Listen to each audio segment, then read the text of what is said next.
ओम नमः शिवाय। हर हर महादेव। आज पौष माह के शुक्ल पक्ष की षष्ठी तिथि और शुक्रवार है। शुक्रवार का दिन लक्ष्मी जी और उन्हीं के स्वरूपों को समर्पित है।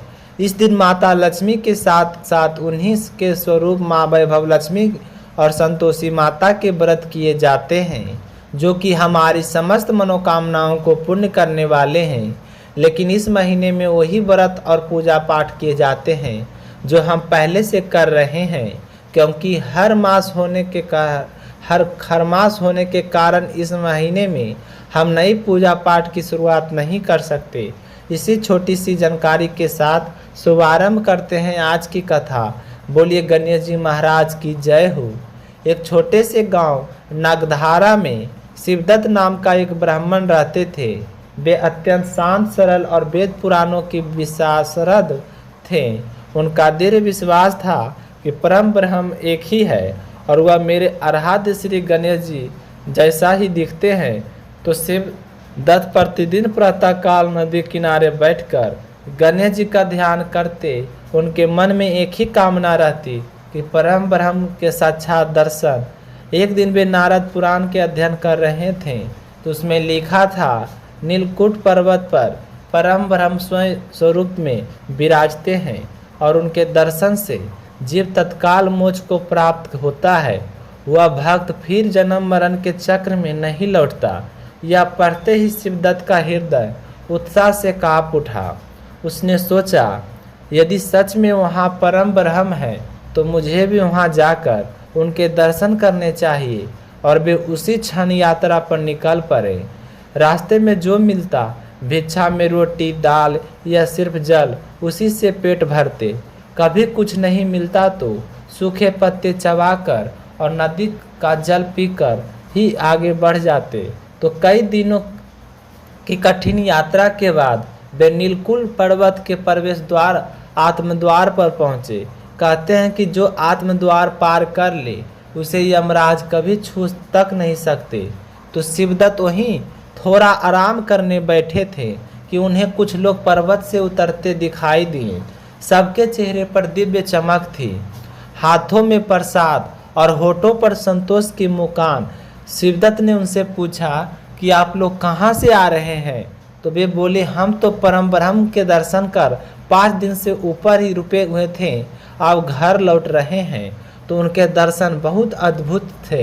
तो शिवदत्त चकित हो उठे। मन में तुरंत प्रश्न उठा, यदि उन्होंने परम ब्रह्मन के दर्शन किए हैं तो ये अब वापस कैसे लौट रहे हैं? तो पुराण तो कहता है कि दर्शन के बाद जीव वहीं परम ब्रह्म में लीन हो जाता है। उनका मन धीरे धीरे भ्रम करने लगा और उन्होंने सोचा, क्या मैं व्यर्थ ही इतनी दूर चला आया? क्या पुराण गलत है या मैं गलत समझा? तो एक क्षण को तो उसके मन में आत्महत्या जैसे विचार आया, पर तुरंत ही उन्हें स्वयं को रोका। तो शास्त्र कहते हैं कि आत्महत्या महापाप है, यह कदापि उचित नहीं है। तो उनके मन की उलझन देखकर परम ब्रह्म नीलकुट नाथ मुस्कुराए और वे एक वृद्ध साधु के रूप में शिवदत्त के सामने प्रकट हुए। उन्होंने पूछा, बस तुम इतनी दुखी क्यों हो? तो शिवदत्त ने दुखी हृदय से उत्तर दिया कि मैंने तो पढ़ा था कि परम ब्रह्मन के दर्शन से मोक्ष मिलता है, लेकिन मैंने भक्तों को दर्शन कर वापस लौटते देख, यदि मोक्ष मिलता तो वे लौट कैसे गए? तो साधु मुस्कुराए, वत्स, परम ब्रह्मन इच्छा पूर्ति नाथ कहलाते हैं। जो जैसा भाव लेकर आता है उसे वैसा ही फल मिलता है। जो भक्त घर लौटने की इच्छा रखते हैं वे घर पहुंच जाते हैं। जो यश धन या शांति मांगते हैं उन्हें वही मिलता है, और जो मोक्ष की कामना करते हैं वे उसी क्षण ब्रह्म में लीन हो जाते हैं। इसलिए यह मत सोचो कि यह परम ब्रह्मन नहीं है। तो शिवदत्त का मन जैसे हल्का हो गया और भ्रम दूर हो चुका था।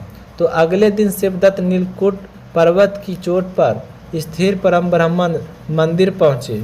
वहाँ हजारों भक्तों की पंक्तियाँ थीं। जब शिवदत्त ने परम ब्रह्मन विश्वरूप को दर्शन किया तो उसके मन में कहा कि चेहरा गणेश जैसा नहीं है, तो वह परम ब्रह्मन कैसे कर सकते? वह निराश होकर मंदिर से लौट गए। उसी रात परम ब्रह्मन ने राजा के एक सेवक को सपने में आदेश दिया कि मेरा भक्त शिवदत्त दुखी होकर लौट गया, उसे वापस लाओ। मेरा स्वरूप उसके भाव के अनुसार दिखेगा। उसे कहो, आओ और गणेश मुख परम ब्राह्मण का दर्शन करो। तो सेवक की नींद खुलते ही शिवदत्त को ढूंढने निकल पड़ा। आखिरकार उसने शिवदत्त को उदास बैठ गए पाया और बोला, भाग्यशाली हो ब्राह्मण देव। स्वयं परम ब्राह्मण ने उसको अपने पास बुलाया और सेवक के आग्रह पर शिवदत्त फिर मंदिर पहुँचे।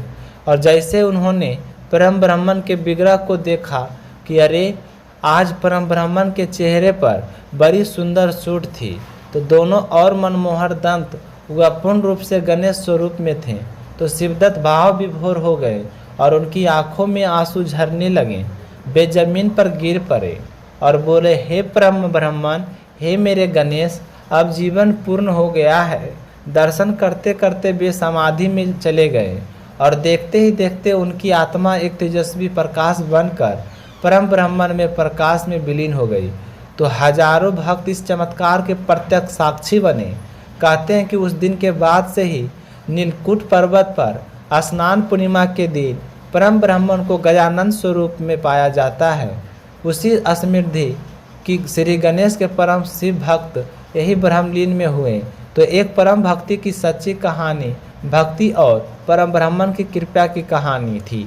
तो बोलिए गणेश गजानन की जय हो। तो आप सभी भक्तों को कथा सुनकर जरूर पसंद आया होगा। तो शिला भक्ति स्टोरी चैनल को अभी तक सब्सक्राइब नहीं किए हैं तो चैनल को सब्सक्राइब करके सपोर्ट जरूर बढ़ाइए। मिलते हैं अगली कथा को लेकर, तब तक अपना ख्याल रखिएगा। जय श्री कृष्णा, राधे राधे।